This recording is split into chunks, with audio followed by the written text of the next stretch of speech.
आप किन मुद्दों पर चुनाव लड़ रहे हैं? अनिल जी, सबसे पहले तो मैं आपका धन्यवाद करता हूं कि आप यहाँ पधारे। मैं जो नगर पालिका की जो समस्या है गत 5 वर्षों से, जो आप देख रहे हो क्या दयनीय हालत बना रखी है, उसको सुधार के लिए जो पुराना ढर्रा चला रहा है उसको बदलने के लिए मैं वार्ड वासियों की इच्छा के अनुसार यहाँ आगे बढ़ा हूँ। और मैं आशा करता हूँ कि जो बरसों से पुरानी जो समस्या है, चाहे पेयजल की हो, चाहे सफाई की हो, चाहे स्ट्रीट लाइट की हो, चाहे डूम सागर की हो, इनकी मैं पूरी दम से अपनी की है कि आवाज़ उठाऊंगा और इनको निराकरण कराने का, समस्या का समाधान कराने के लिए अपना भरसक प्रयास करूंगा।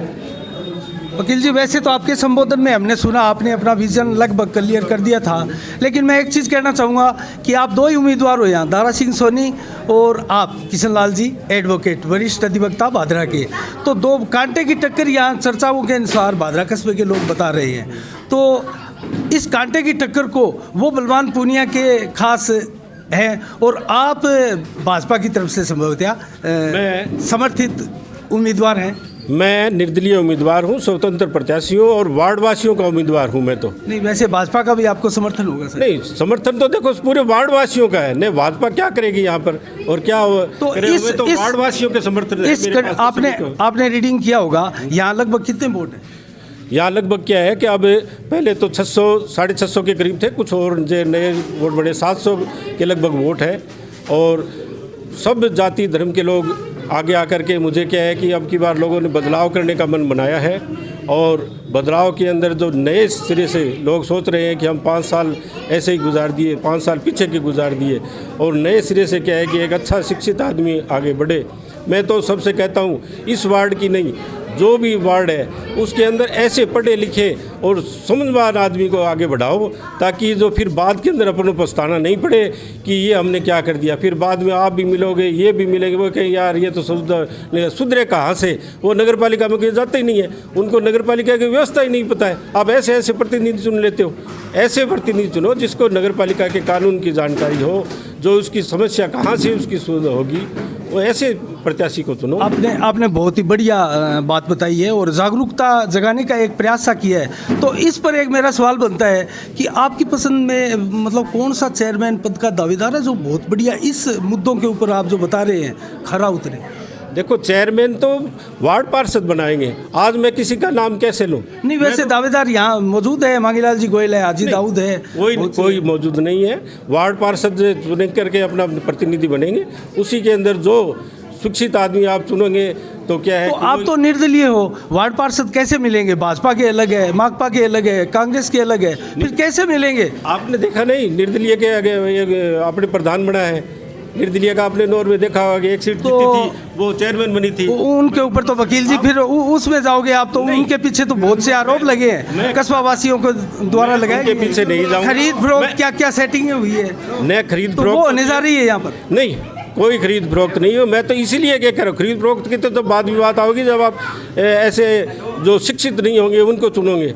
मैं ये कह रहा हूँ कि इस वार्ड से नहीं, प्रत्येक वार्ड से आप ऐसे जुझारू और शिक्षित आदमी को चुने जो व्यवस्था परिवर्तन के मादा रखते। मेरा एक सवाल और बनता है, आप वरिष्ठ अधिवक्ता है और कस्बे की राजनीतिक हालत को भी जानते हैं और समस्याओं को भी जानते हैं।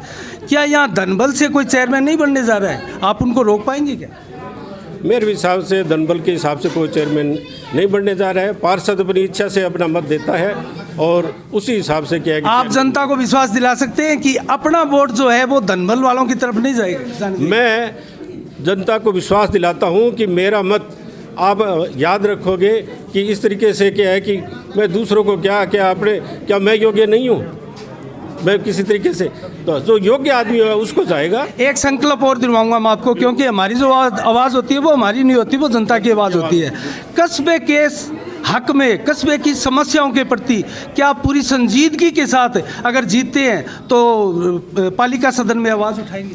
बिल्कुल उठाऊंगा मैं अनिल जी। ये आप मैं संकल्प लेता हूँ कि जो नगर पालिका के अंदर जो भी कार्य होगा वो अपने जोर शोर से उठाऊंगा। मैं बताता हूँ अनिल जी कि जो आम आप वार्ड से चुन के जाते हैं उनको छोटी छोटी बातों का ज्ञान है, उनको जो कहाँ भ्रष्टाचार हो रहा है ये पता ही नहीं है। आप देखिए जो नगर पालिका और है, सब जगह आवासीय कॉलोनी बन रही है गरीबों के लिए। क्यों भादरा में क्यों नहीं बनती थी? पत्रकारों के लिए कॉलोनी बन रही है, जगह कहते हैं जगह नहीं है। जगह क्यों नहीं है? नगर पालिका नाम 250 बीघा जमीन आराजी-राज है। जो आपने बहुत बढ़िया सवाल किया और मेरी मीडिया क्षेत्र से जुड़ा हुआ एक सवाल आपकी जुबान से आया, तो मैं पूछना चाहूँगा।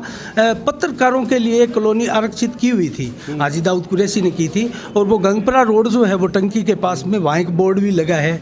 तो क्या उनके लिए आप पत्रकार साथियों के लिए, हमारे लिए प्रयास करेंगे कि वो भूमि पत्रकारों को दी जाए? मैं पत्रकारों को जो राज्य सरकार के जो मापदंड होंगे उनके अनुसार प्लॉट दिलाने की भरसक प्रयास करूँगा। अगर पहली मीटिंग अगर मैं निर्वाचित होता हूँ तो मेरा सबसे पहला प्रयास यही होगा। ये नहीं कि किसी कारण से अगर वो जगह कहीं कोई कानूनी तकनीकी कारण से अगर वो नहीं मिलती है कोई टाउन प्लान के हिसाब से, तो और भी बहुत सी जगह है। मैं बताऊंगा कि नगर पालिका के अंदर कहाँ जगह पड़ी है। आज कलेक्टर साहब ने आज से 7-8 साल पहले अराजी-राज ज़मीन नगर पालिका के नाम ट्रांसफ़र कर रखी है। 10-10 बीघा, 15-15 बीघा अलग अलग टुकड़े नगर पालिका नाम, लेकिन उन पर कोई ध्यान नहीं दे रहा है। तो क्या इसका मतलब है आप अगर पार्षद चुनकर जाते हैं तो नगर पालिका के अंदर जो आय के स्रोत होते हैं, क्या उनमें भी इजाफा करवाएंगे? बिल्कुल इजाफा करवाएंगे, और जो गरीब आदमी हैं उनको मकान भी दिलाने का हम प्रयास करेंगे। क्योंकि अरबों रुपए की ज़मीन बेकार पड़ी है जिस पर अवैध अतिक्रमण हो रहे हैं। आप किसी भी वार्ड को देखोगे, जिनको पूरा मैं ये तो नहीं कहूँगा कि क्या है उनकी सोच, कहते एक रेडी लगा ली, ये अतिक्रमण कर लिया, सामान रख लिया, ये अतिक्रमण नहीं होते। अतिक्रमण कहाँ हो रहा है वो तो ध्यान ही नहीं जा रहा लोगों का। और वो इसलिए नहीं जा रहा क्योंकि शिक्षित आदमी जो नगर पालिका की कार्यशैली को, राज्य सरकार की जो संपत्ति कहाँ पड़ी है, उनके बारे में कोई ध्यान ही नहीं देता है। तो मैं तो इसीलिए मैं कह रहा हूँ कि एक वार्ड से नहीं, जितने भी नगर पालिका सबसे भादरा वासियों निवेदन कर रहा हूँ कि इस बार आप ऐसे शिक्षित जागरूक उम्मीदवारों को चुनो जो आपकी नहीं, आपकी आने वाली पीढ़ी की समस्या को क्या है कि हल करने की प्रयास करेंगे। नमस्कार वकील जी, आपने बहुत अच्छी बातें भी बताई। आज आपसे बात करके बड़ा मज़ा भी आया। तो ये थे किशन लाल जी यादव, वरिष्ठ एडवोकेट भादरा के, और 22 नंबर वार्ड से इन्होंने ताल ठोकी है और दारा सिंह सोनी के सामने एक मजबूत उम्मीदवार के सामने रूप में ये खड़े हैं। और हम उम्मीद करते हैं कि और बोलना चाह रहे हैं वकील जी। बता रहा हूँ कि मैंने पीछे बार संघ का चुनाव लड़ा था, उसमें मैं निर्वाचित हुआ था। बार संघ का पुराना ढर्रा चल रहा था। मैंने 1 साल मुझे कार्य करने का मौका मिला। मैंने उसके अंदर वकीलों के हित के लिए, पहले हमारे वकालनामा की 50 रुपये फीस होती, हमने 100 रुपये किए, और उसमें करीब 4 लाख रुपए इकट्ठे किए मैंने मेरे 1 साल के कार्यकाल के अंदर। उसमें से 5 वकीलों को 50-50 हज़ार रुपये की, किसी का चाहे उसकी चोट लगने से हो या किसी आर्थिक स्थिति कमज़ोर हो, 2.5 लाख रुपए 5 वकीलों को क्या है, जो एक इतिहास रहा मेरा। आपने बढ़िया बात बताई है, मुझे याद आया आपने बताया तो मैंने मेरे सुल्तान केसरी न्यूज़पेपर में भी इसकी एक खबर लगाई थी, और बहुत अच्छा आपने वो कार्य किया था। इसके लिए आपको साफ संदेश की ओर से साधुवाद। मेरे हमेशा किए गए कार्य करने की शैली ये है, विकास की रही है। और मैं समझता हूँ कि जिस तरीके से बार संघ में मैंने काम किया, आज मिसाल है पूरे ज़िले के अंदर क्या है कि इस तरीके से किसी ने या इतना वकीलों के जो अपने साथी वकील हैं उनको लिया। अगर मैं इस चुनता हूँ तो वो मेरे साथी थे। इसी तरह वार्ड के जो मेरा पूरा परिवार रहेगा, उनके लिए मैं भले के लिए ऐसा काम करूँगा कि आप याद रखोगे। बहुत बहुत शुक्रिया आपका, बहुत बहुत धन्यवाद।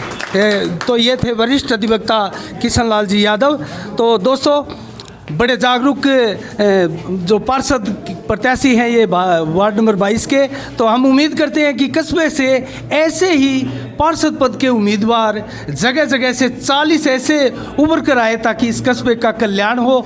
और जो समस्याएं यहाँ पर बरसों से लंबित है दोस्तों, यहाँ पानी निकासी की समस्याएं हैं और फर्जी पट्टे, यहाँ कितने अवैध अतिक्रमण, आजकल जाम की समस्याएं। और दोस्तों, ये जो मेन रोड है, मुझे याद है 2003 में डॉक्टर सुरेश चौधरी यहाँ से विधायक बने थे। उस समय ये मेन रोड जो आप रेलवे स्टेशन से लेके इस हार्बर स्टैंड तक देख रहे हो, ये रोड 3 में बनी थी दोस्तों, 2003 में। अब तक इस रोड का ना कोई किसी प्रकार का कोई कारी कुटका जो बोलते हैं मारवाड़ी में, उसका काम हुआ, ना किसी प्रकार का काम नहीं हुआ दोस्तों। आज जर्जर हालत में है। तो ऐसे विकास कार्यों के प्रति संजीदा व्यक्तियों को यहाँ अगर चुनकर जनता लाए तो दोस्तों इस शहर का कल्याण और सौंदर्यीकरण हो। इसी के साथ साफ संदेश से मैं अनिल कौशिक, नमस्कार, जय भारत, जय जय राजस्थान।